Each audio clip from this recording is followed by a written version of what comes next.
আসসালামু আলাইকুম। Europe visa আপনাদের পক্ষ থেকে আপনাদের জানাচ্ছি আন্তরিক শুভেচ্ছা ও অভিনন্দন।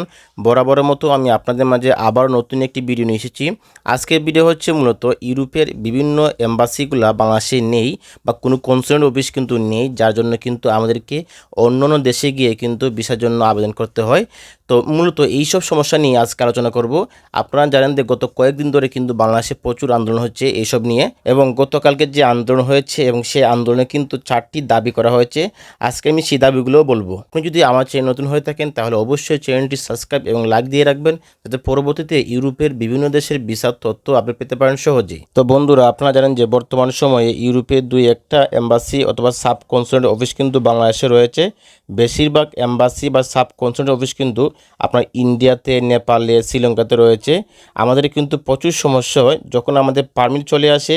আমরা যখন ভিসার জন্য আমরা ওই দেশে যাই, বা ইন্ডিয়া বলেন বা নেপাল বলেন অথবা শ্রীলঙ্কা বলেন, আমাদের যখন পারমিট চলে আসে তখন দেখা যায় যে আমরা ওই দেশের ভিসা পেতে অনেক সমস্যা পোহাতে হয়, যার জন্য আমাদের প্রচুর টাকা লসও হয়। আর এইসব ইউরোপিয়ান দেশের এম্বাসি যদি বাংলাদেশে থাকে তাহলে কিন্তু কম খরচে আমরা এম্বাসি ফেস করতে পারবো এবং সহজে কিন্তু ইউরোপের ভিসা এবং ইউরোপের যে কোনো তথ্য সেবা নিতে পারবো খুব সহজে। গত কয়েকদিন ধরে যে আন্দোলন হচ্ছে বাংলাদেশে এম্বাসি বা কনসুলেট না থাকার ইউরোপের বিভিন্ন দেশের ভিসার জন্য বাইরে যেতে হচ্ছে।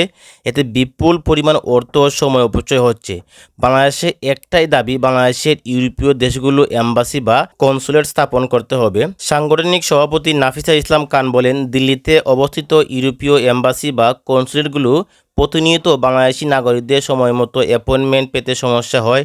সঠিক নথিপত্র পাওয়ার পরও ভ্রমণের জন্য ভারতে আমাদের ভিসা প্রত্যাখ্যান করছে, যার জন্য ভিসা আবেদন বা কনসুলেট সেবা পেতে সময় লাগছে। সংকট সমাধানে 4 দফা প্রস্তাব দিয়েছে ইউরোপীয় ভিসা প্রত্যাশী ঐক্য পরিষদ।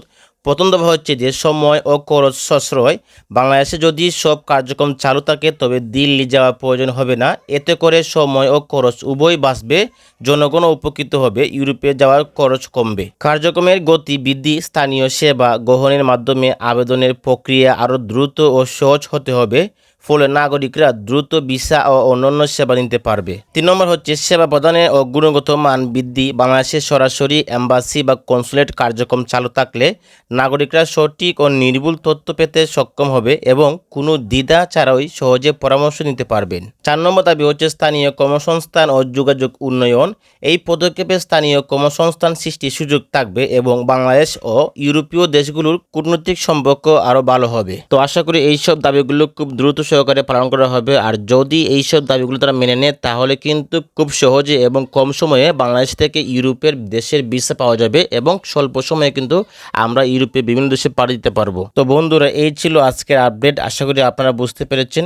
পরবর্তীতে ইউরোপের বিভিন্ন দেশের ভিসা তথ্য আপডেট পেতে আমাদের চ্যানেলটি সাবস্ক্রাইব করে রাখবেন, যাতে সহজে আপনারা ইউরোপের বিভিন্ন দেশের ভিসার তথ্য আপডেট পেতে পারেন। সবাই ভালো থাকবেন। আসসালামু আলাইকুম।